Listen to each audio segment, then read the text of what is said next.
Hello, everybody, and officially welcome to this evening's webinar. My name is Katrin Häuser. I'm the director of Little Yoga Space and your host this evening. Thank you so much for joining. And thank you for Myrthe to give her time this evening to share with us a little bit more about contemplating death. Some of you might have already worked with Myrthe or know Myrthe. She is an end-of-life doula, and she is also a psychedelic counselor, and she is also an enroutment practitioner. So I think her main areas that she works with is really around death and dying and grief on a one-to-one basis, as well as in groups and circles that she hosts, as well as facilitating psychedelic journeys for people. And I guess maybe there is even the two coming together quite often. So I'm sure she'll be able to talk to that a little bit more later, especially if people are maybe curious about that too. Some of you might know her from the dialogue circles that happen every month at the Yoga Space, or the Untangle circles, or maybe the psychedelic curiosity circles that she now runs with Jorge Branco every third Monday, I think it is, of the month.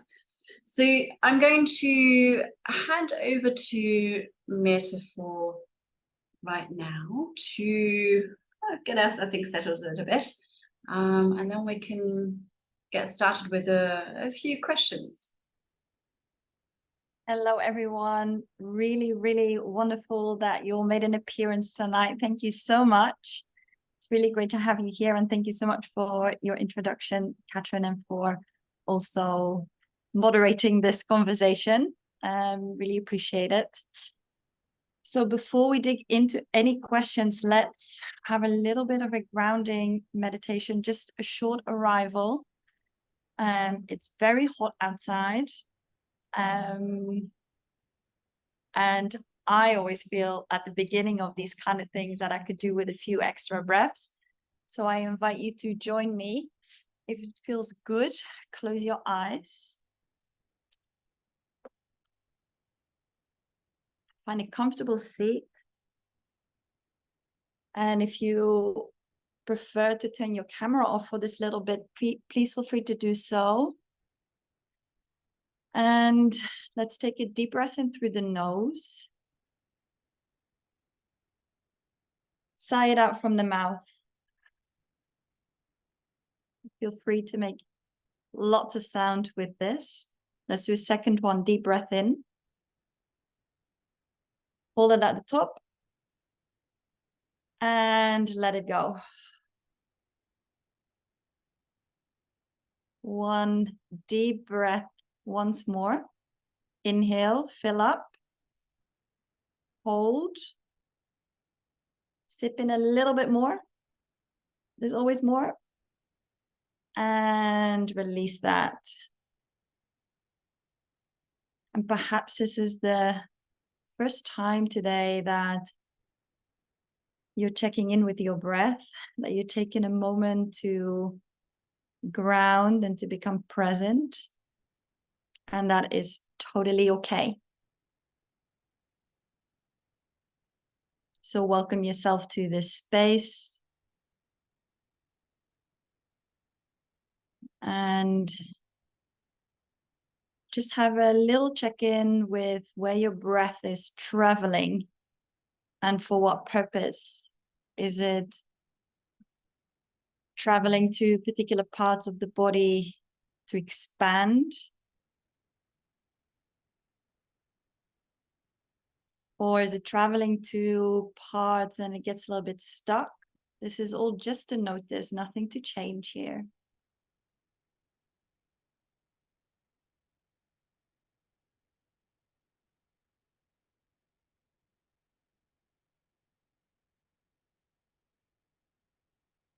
And know that your breath is your biggest tool to become present and to regulate the nervous system. And working with the breath is also hugely important during a practice like death meditation?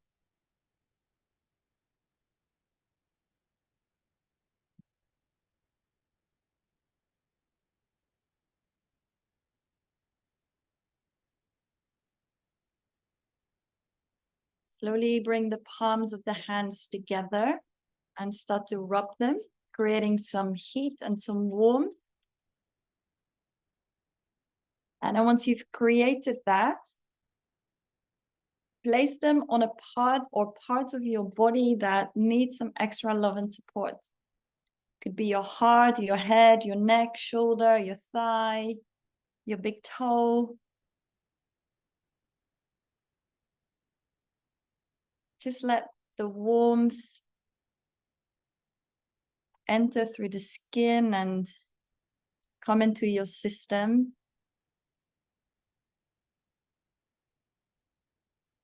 Reconnect to the breath if you've forgotten about that.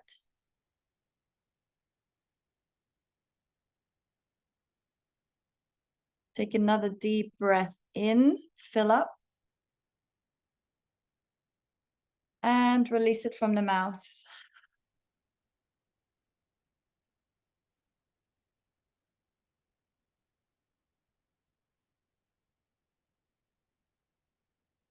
And then when you feel satisfied, there's no rush.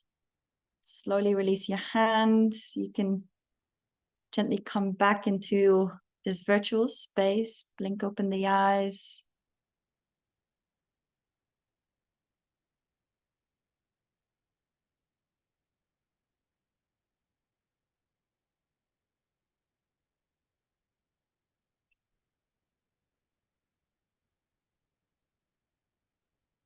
And if you would like to turn your cameras back on,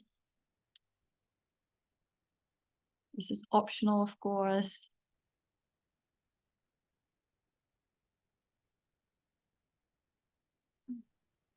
I believe that we're all here. Yeah, thank you for that, especially as it's so hot. It's so good to take a few moments to ground. It also cools you down. Although obviously I don't really know if everybody is calling in from Lisbon or maybe other parts, and it's maybe raining buckets where you are. I don't know. Is anybody here? Maybe we can do a quick show of hands. Have you had any experience doing meditation on death or any contemplation around death and dying? Be interesting to see. Okay, so you're one person, great. Two, okay. So throughout the session today, as and when maybe we are talking about something here and a question comes up, do please note it straight away. You can put it into the chat or put your hand up, and we will go to questions throughout instead of just at the end. So yeah, you can really speak on each individual sort of aspect that we are going to be talking about, and then we don't forget by the end. Often it's easy to forget what questions we actually had. So my first question to Myrthe is, why contemplate death and the dying body in the first place? It's going to happen one day, but why do I have to contemplate on it?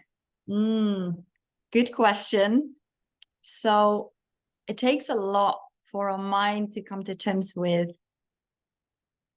such a big thing as death, right? It's a really big unknown. And for many people, it causes a lot of fear.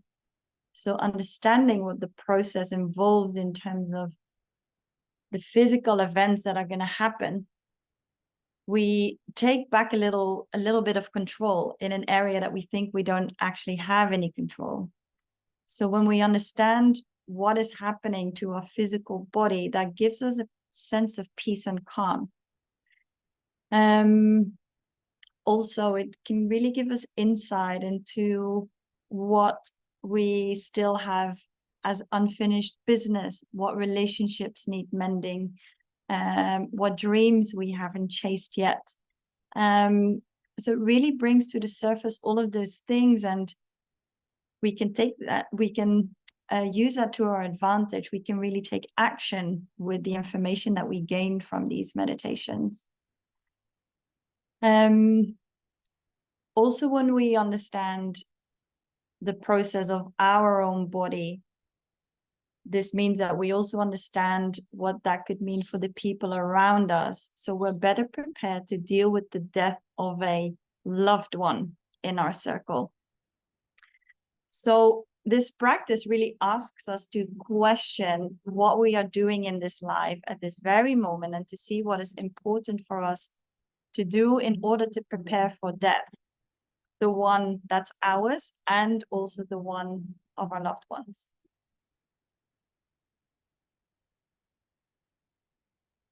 And so, I mean, you know, I guess, I don't know. I can just speak from people around me or my parents. Maybe it's a generational thing. You know, from a certain age, I think people don't really want to think about death because it's getting closer. They don't want to really consider it. Talking off the dead seems to be also often a taboo, and let's just not talk about that because everybody gets upset. So it's definitely a typical, I might say, I don't know if that's the right word, but it's a topic that most people really like to avoid. Yeah, particularly. And you're suggesting to use it as the subject of our meditation. Yes, absolutely. And I think when we talk about this avoidance, this is very much a characteristic for our Western society, or white Western society, right? Where we live in a very medicalized way. We live as individuals mainly. Death is not really, these practices around it, they're not demonstrated.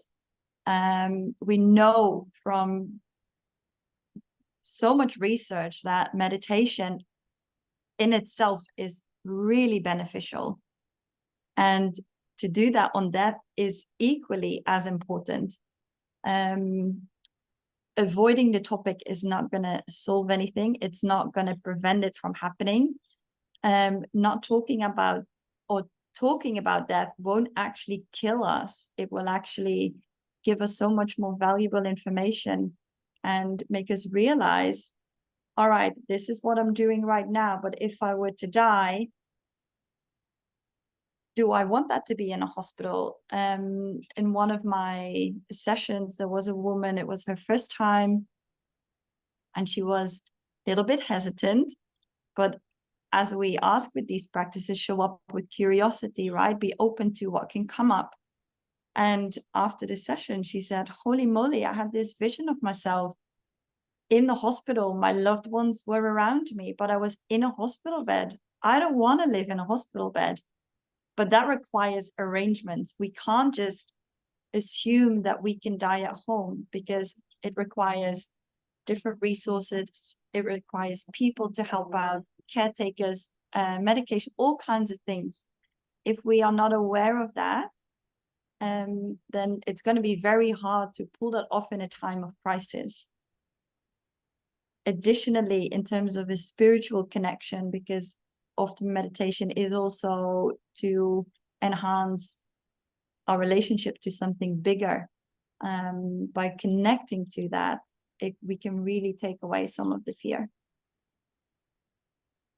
Yeah, it almost, just as I listen to you, it strikes me as something that really we should, it's almost like an educational piece, right? That it's just so beneficial, and that should be a lot more accessible, a lot more available, part of some curriculum. And I'm not saying like in school necessarily, but at a younger age, like now, so that we can maybe also contemplate this and deal with this before we have experienced too much loss and have therefore pushed the topic really far down, because then obviously it might just be even harder to dig it all up again.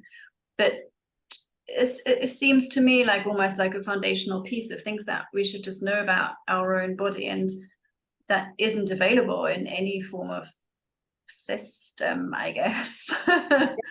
True. I would love to see this or at least bringing up the topic in schools at a young age, like that would be incredible. Children, they are so curious still, and they're so open, and you can have some really good conversations with kids about it. So when, say, grandma or a granddad dies, that is a huge moment of practice for kids to become familiar with the process. Like they ask questions like, why is the body cold? And can we have an honest conversation about that? Can we physiologically explain to them why the body is cold? It's because the lungs have stopped breathing. It's because the heart no longer works. And be really honest about that and let them poke the body, right? Because the moment we deny them that opportunity, that's when the friction comes in. So yeah, I truly hope that one day there's going to be lots of attention for this from a young age onwards. Particularly also with like the example I give, say when grandparents die, like it's a practice round for when parents die. So the more exposed they are in those moments to the process and including the grieving, the more equipped that they will be when it comes to dealing with the death of their parents or other loved ones that are very close. Yeah. I just want to open it already to the floor. Just remind everybody, do feel free to put your hand up. Maybe you already have like a comment or a question that's popping into your mind just as we're starting to talk about this. And feel free, if you don't want to unmute yourself, then you can also put your question into the chat. Please do go ahead and do ask, or maybe even some other thoughts or pop up other things that you want to share. So please also raise that. So what we've touched on this already a little bit, but so in a way you're suggesting this is like literally a practice. Can you talk a little bit more? When we're suggesting it's a practice, I'm assuming there is a sort of a history to it. It kind of it comes from somewhere. Can you maybe talk a little bit to that as well? Yeah, of course. So this practice was created by Tibetan Buddhist scholar named Atisha back in the 11th century. So this has been practiced for such a long time, which really says something about the potency, in my opinion. And I experienced that myself as well, right? And we know meditation requires showing up on a consistent basis. That is the same with this. When we enter this, it's not going to be the case that after you do 1 or 2 or 3 of the 9 contemplations that you suddenly feel enlightened and completely at ease, or maybe you do, or you've solved all the insights that came from that. It's not like that, but it is a tool that gives you very valuable information. Also, because we evolve during our lifetime, we have different experiences. So meditations are going to land differently during different stages of our lives. Again, a great tool to kind of work with that and to see, all right, what is still left here for me to explore? What would I like to give more of my attention to? How would I like to connect with these people? What words have I not said to this person? All those kind of things. You're really touching on all the things that people can really take away from this, and it seems really like very tangible, practical. I think you call it tools, right? So it equips you as much as it's a kind of reflective practice for yourself that might actually give you some insights, I guess, on, I don't know, what's going on for you personally. Totally. Would you add anything to the list of what you've already touched on in terms of what people might take away from engaging with the actual practice? Yeah. And maybe engaging with the 9 weeks of it. Yeah.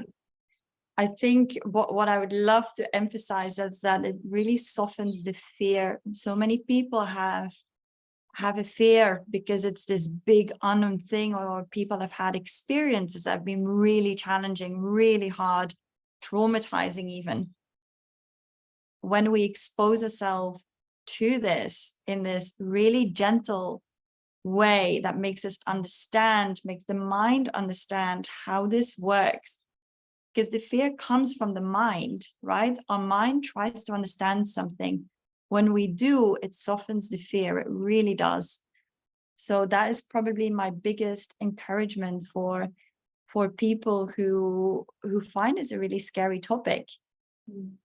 Yeah. Would you say mostly focused on being afraid of one's own death, or mostly being fearful of losing loved ones? I think this is very personal. So it could also be both. But any fear around this, meditation practice and, exposing ourselves to the different layers of these, of what it means for the body to die, and then connecting that to different themes that directly relate to how we are living our lives, makes it very tangible. Yeah. Just a reminder, if anybody has any questions, do put your hand up, put them into the chat. So as well as obviously the monthly dialogues and untangle circles and the curiosity circles around psychedelics, this will be a 9-month journey. I think it's 9 months, 9 week. 9 months is a little bit long. 9-week journey. I'm assuming that is how it was originally also designed, and you're bringing that forward. Okay. So why is it 9 weeks? Is every week different? How does that unfold? Can you tell us a little bit about the actual so 9-week journey? The 9 weeks, they stand for the different themes, and these themes, they have been carefully selected by the Buddhist I mentioned earlier, Atisha. And what I forgot to add to that also is that maybe some people will know her, Joan Halifax. She is also a Zen Buddhist and is a hospice caregiver in the States, and she's done some incredible work in this field in the palliative care, and she has been using this particular series as well for people to really be able to relax into this experience. It's part of her massive toolbox also. So I wanted to add that as well. But in terms of the themes, I'm just going to name the 9 contemplations so that people have an idea of what the themes are, what the topics are. Contemplation number 1, death is inevitable. Number 2, my lifespan is ever decreasing. That one is all about the breath.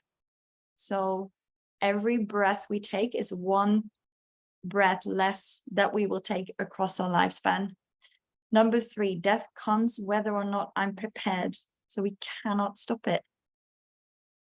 My lifespan is not fixed. Number 5, death has many causes. My body is fragile and vulnerable. My material resources will be of no use to me. So very much about practicing non-attachment. My loved ones cannot save me. It's a big one. It's number 8. And then the final contemplation, my own body cannot help me when death comes. So those are the topics. They are individual topics. They make up a whole. It is not necessary to, so say if someone would love to do this, but they can only be present for, say, 6 of the 9 sessions, it is still going to be worth it, because you have these 6 sessions that can give you so much information. You have the opportunity to explore, you have the opportunity to work with your nervous system during the meditation, for your mind to become more familiar with the process. So they are in a specific order, and that is being honored because it was created like this. But they don't necessarily have to be delivered in this order either. So it's really, if you do the full package, you obviously have the most benefit. But if you can't attend all of them, that is also okay, and you will still get a lot out of the ones that you do attend. I mean, as you were just simply listing those 9 topics, there was, I think there was it's just like, I could just feel like a whole shift really, because straight away it's like, okay, yes, these are, they're such clear statements, and it's so, you can just see how helpful, and I don't know, it just sort of feels like it brings peace. There's a peacefulness about it if you realize these statements that you know are so true. Mm-hmm. And there is nothing, you don't even have, you need to contemplate this, but not debate it or argue it, and there is nothing to argue. Which of course in our kind of maybe modern lifestyle and culture today, we like to argue everything, right? Mm-hmm. We want to come out top as well on the argument, and this one you can't.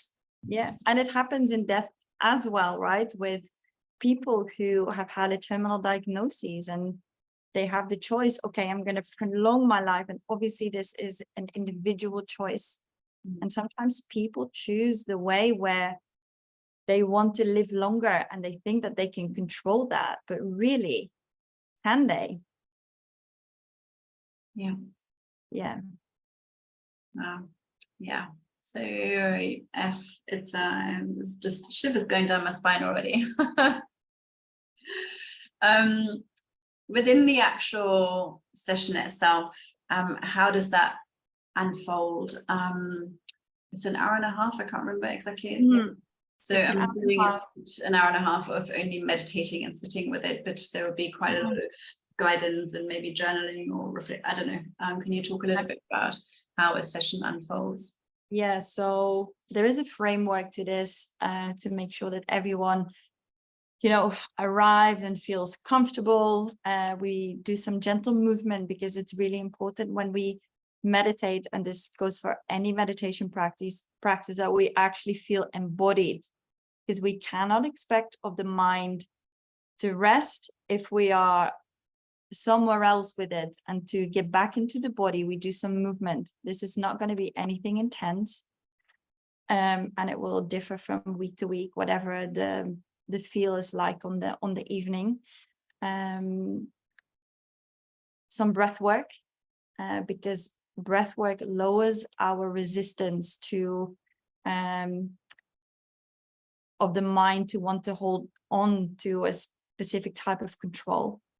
So breath work is a really good way to ease into that meditative state as well. Then the biggest chunk is going to be the death meditation. It takes around 30 minutes. That consists of also some exercises to soften the body. And then I'll walk people through this visual process of the dying of the physical body.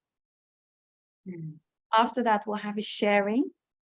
It's really, really beautiful when we come together and people share what came up for them, because it's like it's an opportunity to also connect, right? And to see, all right, we share these fears, we share this similar insight. Okay, what action could we actually take on that? So from that, we can all support each other in a way, emotionally as well as practically.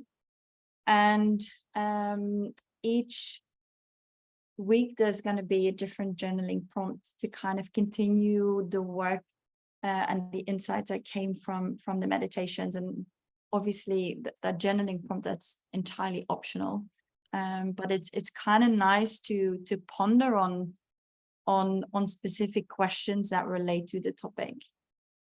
And again, bearing in mind that our feelings about it, they can change over time, and that is totally okay. Yeah. That reminds me, we were chatting earlier about the journaling, and I wonder whether you might be able to share like maybe an example of a journaling prompt that maybe everybody here can already take away with them and ponder over the course of the week, maybe. So for example, for the very first contemplation, death is inevitable, a journaling prompt could be, how can I become friends with death? How can I approach it as something that's very friendly and is here as an opportunity for me to explore something? What message could that oh my God, I cannot pronounce this word. Inevitable. Thank you. What can I learn from that? Yeah, thank you. I will put this journaling prompt in the chat in a moment. Okay, great. Yeah. Thank you. I know from having attended one or two things with you, something that I really appreciate about you is the way that you hold space for something that is so vulnerable, and can really hold whatever comes up. And I can see, obviously, with these kind of questions, that can bring up a lot of things for people, and what a gift to be able to maybe contemplate on this with somebody holding space for you. I can really see how that makes all the difference, because we've been talking about the fear aspect in this, so it's challenging to go there on your own, right? And it's just amazing to have somebody hold your hand with these kind of things that we are so fearful around. Yeah, and also experience that you're not alone in that fear, right? So many people out there experience this, and we kind of know this, but to be in the same room with people who are on a similar page, that can also really alleviate some of that stress around it. And there's a question in the chat from Inka: if someone doesn't have a fear of dying or losing loved ones, is it still worth doing these sessions? 100%, because still you can get all these insights of, like, for example, all right, I love my life, but there is something holding me back in chasing X, Y, Z. Why is that?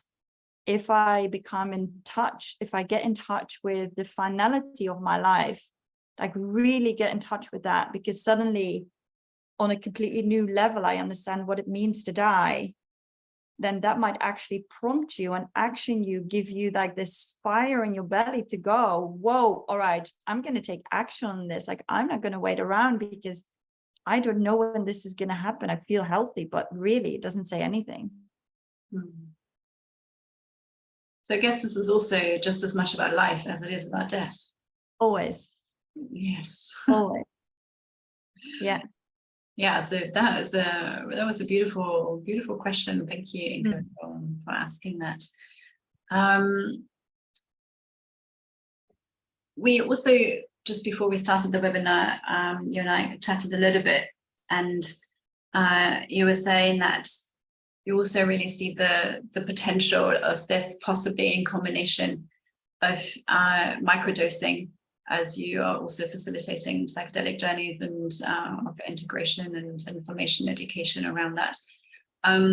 That's not part of this first round of the course, but nonetheless, I am a little bit curious as to what microdosing might add to the contemplation. So when we work with psychedelics, and I mainly work with psilocybin, also known as magic mushrooms, when we do that, our neurotransmitters, they change in our brain. So it's an opportunity for us to rewire old patterns when they are mainly made up of fear, doubt. There's old belief systems in place that are actually not true. When we take psilocybin, that kind of goes really into this plasticity mode, meaning it can change.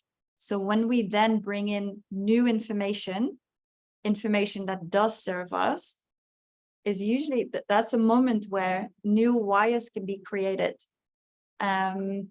So I believe that particularly when people have this fear, it would be an incredible opportunity for them to explore this in a safe space and immediately have their their brain rewired at the same time. And I mean, research has shown as well, when people have been diagnosed with, for example, cancer, and they do a high dose psilocybin journey, that really gives them a sense of peace and calm, and the opportunity to explore their connection to something bigger, which almost dissolves their fear of their death, which is just incredible. And then, I wonder, why are we still really fighting for this to be accessible to so many people? Yeah. That's a whole other webinar in its own right, which we should get into. Speak to George. There's another question here, which is more of a practical question about the course, and I know we had one earlier as well before we started. So do these sessions happen at the studio? The answer to that is yes. So the 9-week journey happens in the studio. The monthly circles that Myrthe facilitates also happen at the studio, as well as the curiosity circle. And Myrthe obviously works with people one-to-one, which she does in various places, and at times also at the studio, as well as the therapy space. So this 9-week journey is an in-person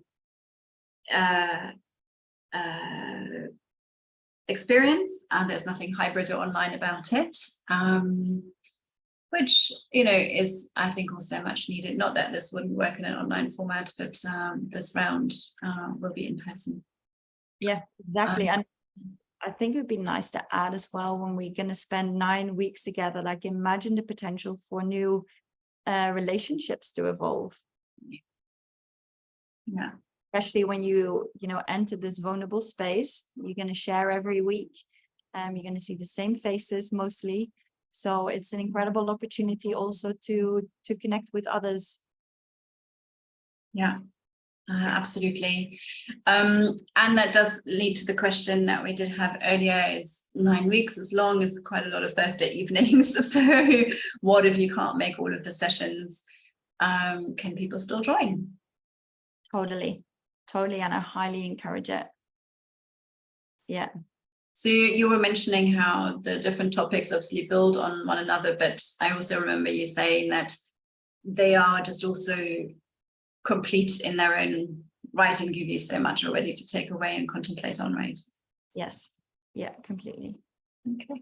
So I think we might need to add a little bit of information on that option. I've just taken a little action note, so that people could also maybe book in just for one session, but do obviously feel free to get in touch. So I'm going to just post the link of the information here into the chat as well, in case anybody actually hadn't seen it yet. The 9-week journey starts on Thursday, the 7th of September. It will happen every Thursday evening from 8 till 9:30. And the really important additional piece of information here is that there is an early bird running this week. It ends on Friday. So for those who want to commit and make a decision, sign up. You can save 15% on the total course fee. And then soon we will also add the option to only sign up to an individual session, if that is what people's preference is. Maybe I want to open it up again to people here, if there is any other questions, anything that has been coming up for you.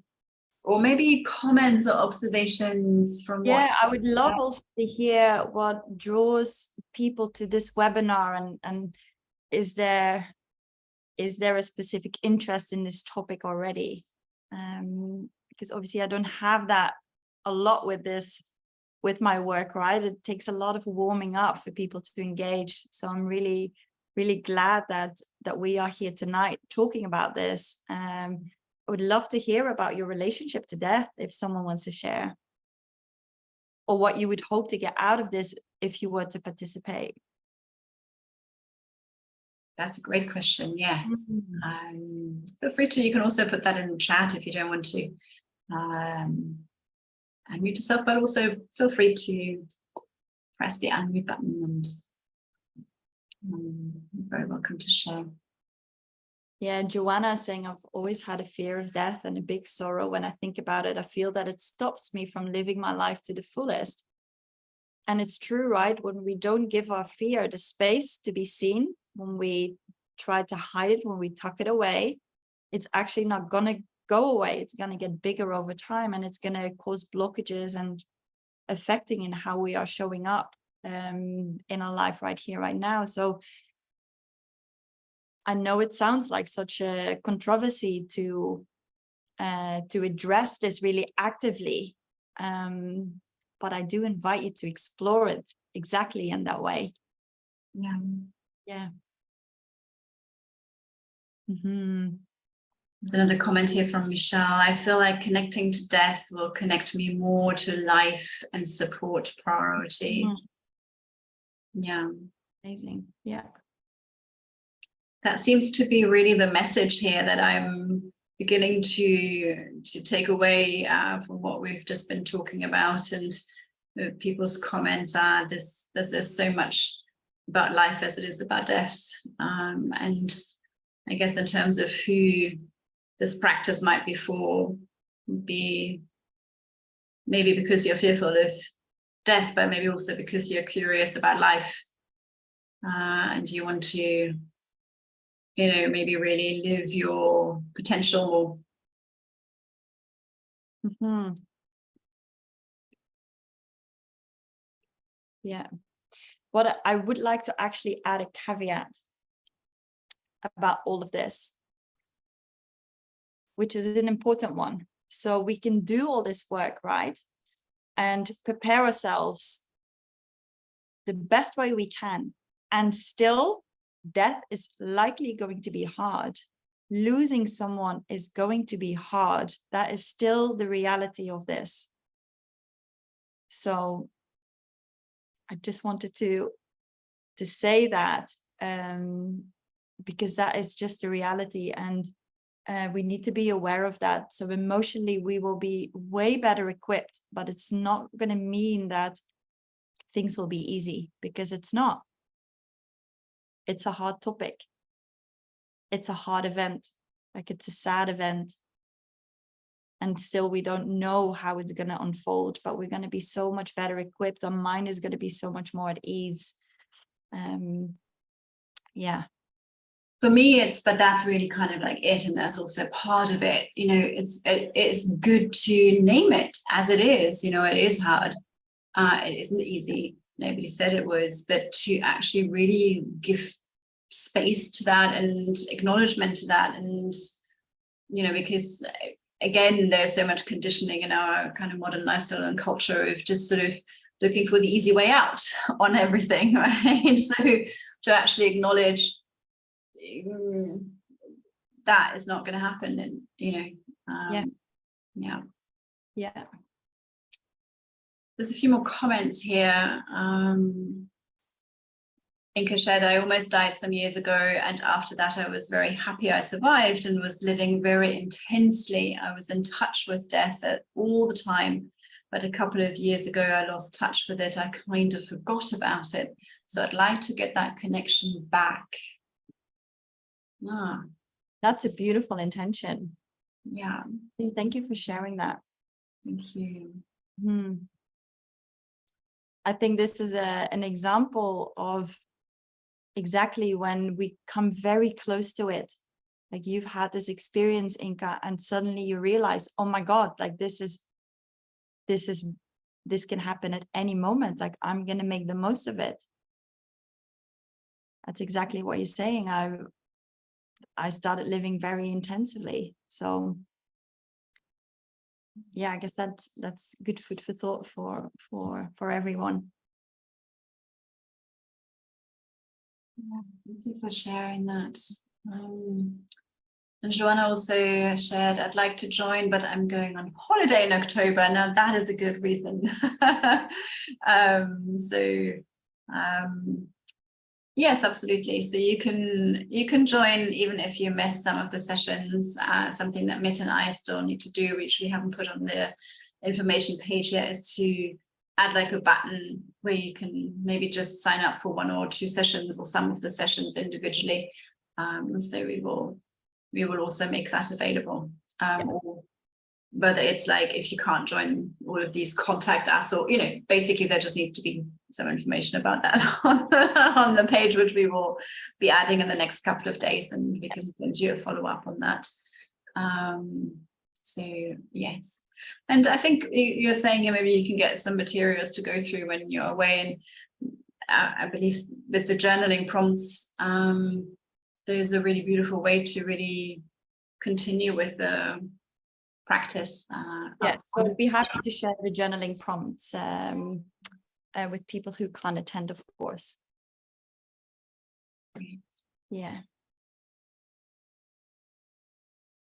So any more questions, please do feel free, or comments, anything else that has come up for you, what you're looking for in this practice, or why, what made you interested in hearing about contemplating death.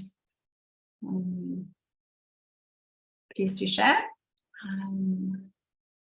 As we are probably going to wrap up soon and honor your evening and let you go. That is a very good question, Inka. When is the next round of this, if we can't be joining the September one? Myrthe? It will likely be in the new year.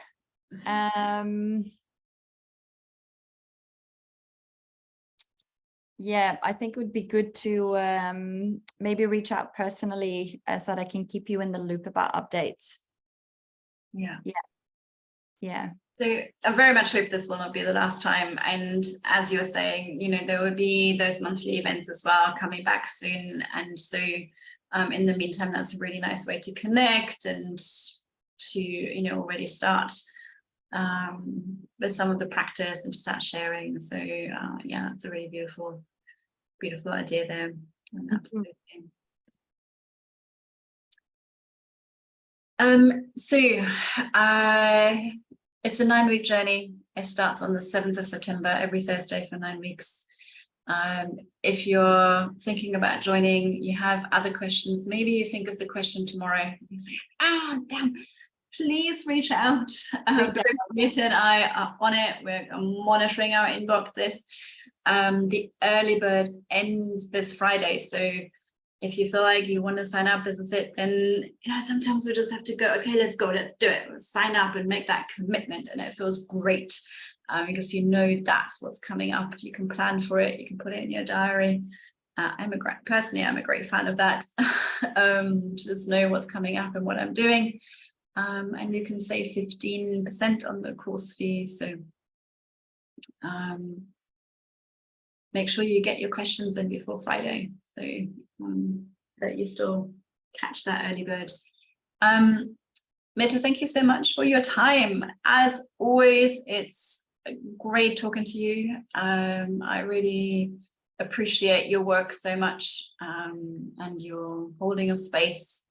And so it's always, I would say, delight. It sounds a little bit weird in the context of talking of death and contemplating death. It's always an absolute delight talking to you and hearing what you have to say on all these really important topics that personally I don't think we talk about enough. So thank you for really bringing this to the world and bringing this into conversation. Yeah, thank you also for making this more widely available through the studio. That is really amazing. Yeah, and thank you for everyone who's here tonight and who is rewatching this. It's been a pleasure. Yeah. So take care of yourselves. Enjoy your evening, and hopefully we'll hear from you. See you soon for either this or something else. Thank you so much for everyone's time this evening and for watching. Thank you. Thank you. Everyone. Bye bye. Bye-bye.